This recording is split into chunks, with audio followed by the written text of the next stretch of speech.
Fermez les yeux un instant. Pensez au poids de votre passé. Ces regrets, ces erreurs, ces moments où vous vous êtes senti perdu. Et si ces blessures n'étaient pas une fin? Si elles étaient le lieu même où la lumière de Dieu veut entrer? Aujourd'hui, nous n'allons pas seulement prier.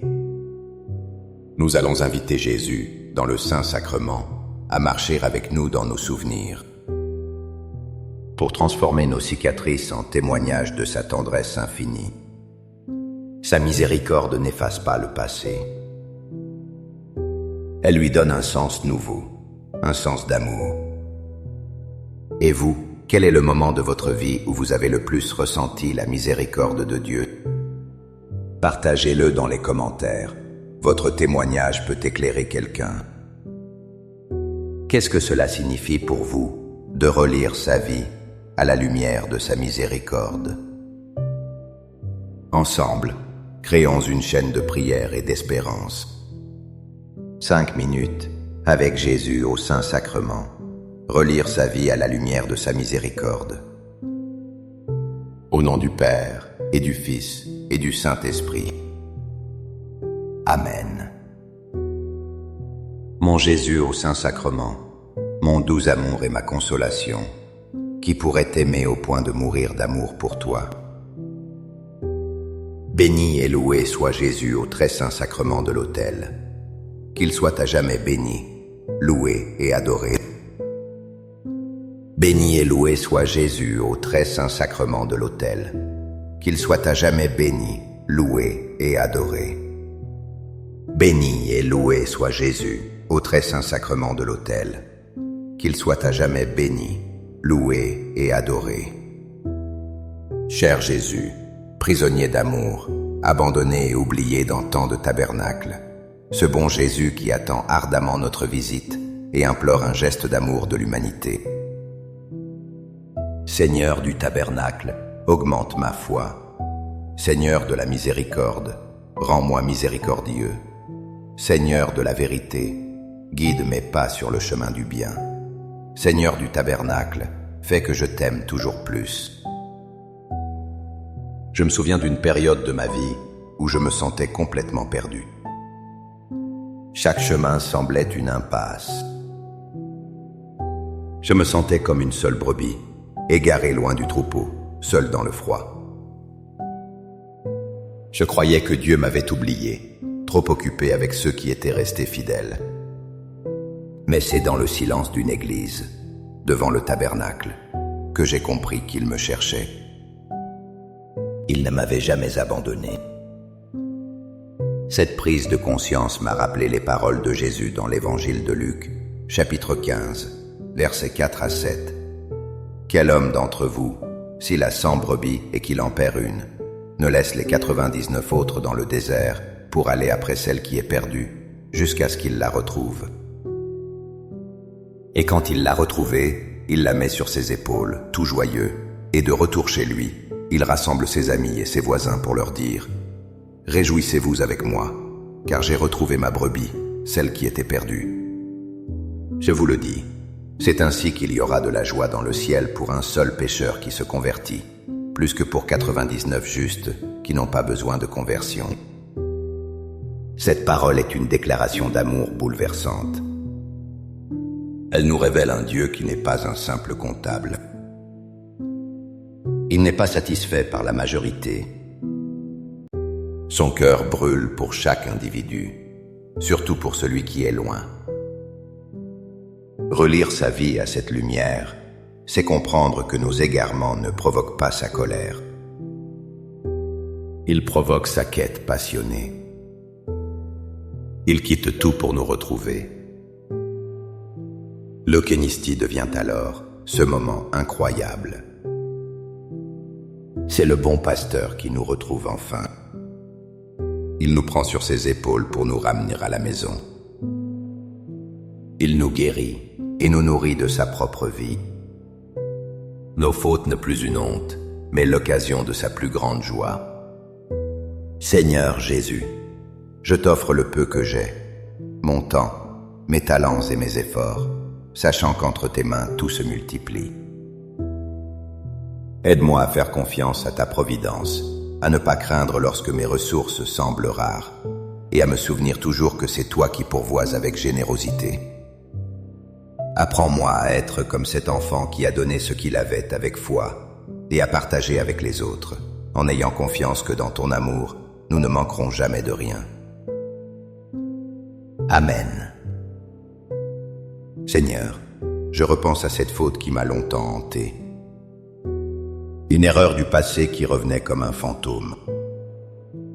Elle me définissait à mes propres yeux. J'étais devenu mon péché. Puis un jour en confession, j'ai entendu cette parole de pardon.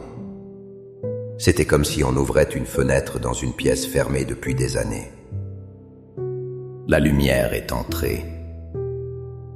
Et j'ai compris que tu ne me voyais pas comme moi je me voyais. Tu me voyais avec un amour qui libère.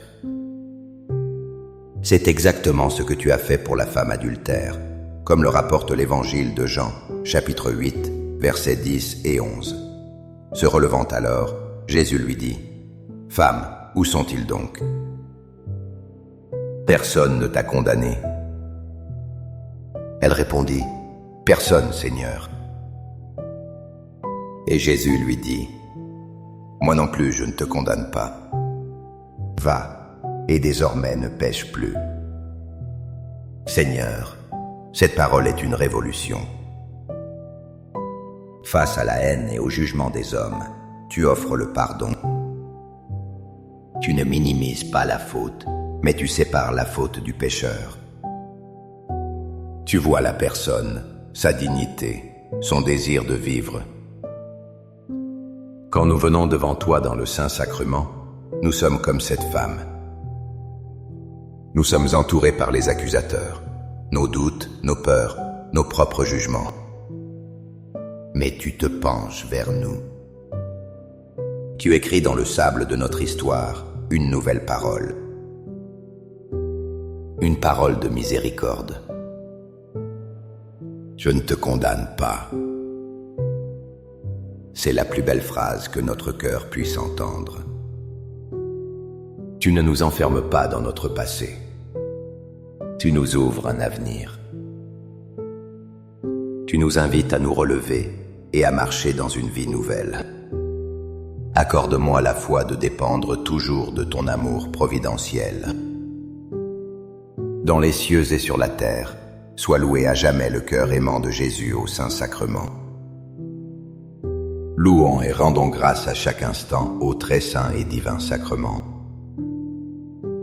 Béni soit le très sacré cœur de Jésus au Saint-Sacrement. Il y a des douleurs si profondes qu'on pense qu'elles ne guériront jamais.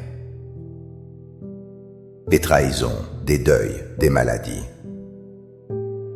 Elles nous marquent, elles nous blessent, au plus intime de notre être. On peut être tenté de les cacher, d'en avoir honte. Mais la foi nous apprend une chose extraordinaire. C'est que les blessures du Christ sont devenues la source de notre salut. Et nos propres blessures, unies aux siennes, peuvent devenir source de vie. Le prophète Isaïe l'avait annoncé des siècles auparavant, au chapitre 53, verset 5. Mais lui, il a été transpercé à cause de nos révoltes, broyé à cause de nos fautes. Le châtiment qui nous donne la paix a pesé sur lui. Par ses blessures, nous sommes guéris. Seigneur Jésus, dans chaque Eucharistie, tu te présentes à nous. Tu es le ressuscité, mais tu portes encore les marques de la passion. Tes plaies ne sont pas des signes de défaite. Elles sont les signatures éternelles de ton amour pour nous. En contemplant tes blessures, nous apprenons à regarder les nôtres différemment. Nous comprenons que nos souffrances ne sont pas vaines. Quand nous te les offrons, tu les transformes. Par tes blessures, nous sommes guéris. Nos propres failles, nos manques, deviennent des ouvertures. des lieux où ta grâce peut entrer et nous restaurer. Ta miséricorde ne supprime pas la cicatrice, elle la remplit de lumière. Elle en fait un lieu de communion profonde avec toi. Cœur de Jésus, j'ai confiance en toi. Cœur de Jésus, brûlant d'amour pour nous, enflamme notre cœur de ton amour. Seigneur, allume en moi le désir de te recevoir fréquemment dans l'Eucharistie, afin que je sois transformé par ton amour et que ma vie soit un témoignage de ta grâce. Cœur de Jésus, convertis les pauvres pécheurs. Cœur de Jésus, enflammé d'amour pour nous, enflamme notre cœur de ton amour. Cœur de Jésus, que je t'aime et te fasse aimer. Divin cœur de Jésus, convertis les pécheurs, sauve les mourants, délivre les saintes âmes du purgatoire. Cœur eucharistique de Jésus, augmentez en nous la foi, l'espérance et la charité.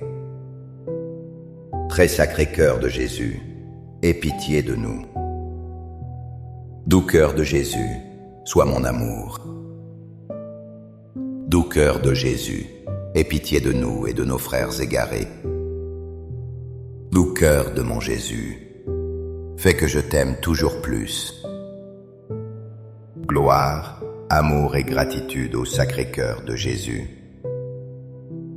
Ô cœur d'amour, je mets toute ma confiance en toi, car je crains tout de ma faiblesse, mais j'espère tout de ta bonté. Très Sacré-Cœur de Jésus, aie pitié de nous. Sacré-Cœur de Jésus, réconforté dans ton agonie par un ange, réconforte-nous dans notre agonie. Sacré-Cœur de Jésus, je crois en ton amour pour moi. Sacré-Cœur de Jésus, protège nos familles. Sacré-Cœur de Jésus, sois connu, sois aimé, sois imité. Sacré-Cœur de Jésus, que ton règne vienne. Sacré-Cœur de Jésus, je me donne à toi par Marie. Que le Sacré-Cœur de Jésus soit aimé partout. Tout pour toi, cœur très sacré de Jésus. Cœur très doux de Marie, prépare-leur un chemin sûr. Doux cœur de Marie, sois le salut de mon âme. Doux cœur de Marie, sois mon salut. Ô Dieu, qui nous a laissé dans cet admirable sacrement le mémorial de ta passion, donne-nous de vénérer d'un si grand amour les saints mystères de ton corps et de ton sang, que nous puissions recueillir sans cesse en nous le fruit de ta rédemption. Toi qui vis et règnes pour les siècles des siècles. Amen. Dans les cieux et sur la terre, soit loué à jamais le cœur aimant de Jésus au Saint-Sacrement. Loué soit le très saint sacrement de l'autel, dans les cieux, sur la terre et en tout lieu. Seigneur Jésus, je me présente devant toi tel que je suis. Je te demande pardon pour mes péchés. Je m'en repens, touché par ta bonté. Pardonne-moi. En ton nom, je pardonne à tous ceux qui m'ont offensé. Je renonce à Satan, aux esprits mauvais et à toutes leurs œuvres. Je me donne entièrement à toi, avec tout mon être. Seigneur Jésus, maintenant et toujours, je t'invite à entrer dans ma vie. Je t'accepte comme mon Seigneur, mon Dieu et mon Sauveur. Qui d'entre nous n'a jamais eu peur de revenir? Revenir après avoir tout gâché. On s'imagine un accueil froid, un regard de reproche. On pense qu'il faut d'abord mériter son pardon. On se prépare à un long discours pour s'excuser. Mais la miséricorde de Dieu ne fonctionne pas comme ça. Elle est folle, elle est excessive, elle est inconditionnelle. La plus belle image de cette miséricorde est celle du Père qui attend son Fils prodigue. Saint Luc nous la raconte au chapitre 15, verset 20. Comme il était encore loin, son Père l'aperçut et fut saisi de compassion. Il courut se jeter à son cou et le couvrit de baisers. Cette scène est le cœur de l'Évangile. Le Père ne laisse pas son Fils faire le dernier pas. Il court. C'est l'image de Dieu qui a toujours l'initiative. Il nous voit de loin. Il reconnaît notre désir de revenir. Il est saisi de compassion, pas de colère. Et il nous couvre de baisers, avant même que nous ayons pu dire un mot. Voilà ce qu'est l'Eucharistie. C'est l'étreinte du Père qui nous attendait. Chaque fois que nous nous approchons de l'autel, le Père court vers nous. Il nous rend notre dignité d'enfant. Il fait la fête pour notre retour. Relire sa vie à cette lumière, c'est savoir qu'il y a toujours un chemin de retour. Et au bout du chemin, il y a un Père qui nous attend les bras ouverts. Amen. Les louanges divines. Béni soit Dieu. Béni soit son saint nom. Béni soit Jésus-Christ, vrai Dieu et vrai homme. Béni soit le nom de Jésus. Béni soit son sacré cœur. Béni soit son précieux sang. Béni soit Jésus, au très saint sacrement de l'autel. Béni soit l'Esprit Saint consolateur. Béni soit l'auguste Mère de Dieu, la très sainte Vierge Marie. Béni soit sa sainte et immaculée conception. Béni soit sa glorieuse Assomption. Béni soit le nom de Marie, Vierge et Mère. Béni Saint Joseph, son très chaste époux. Béni soit Dieu dans ses anges et dans ses saints. Amen. Pour que ces 5 minutes avec Jésus au Saint-Sacrement atteignent plus de nos frères et sœurs et touchent leur cœur, je vous invite à cliquer sur « J'aime », à laisser un commentaire qui peut être une prière de louange, d'action de grâce ou une demande. N'oubliez pas de vous abonner, de partager et d'activer la cloche pour recevoir les notifications. Ensemble, prions durant ces 5 prochaines minutes avec Jésus au Saint-Sacrement. Merci.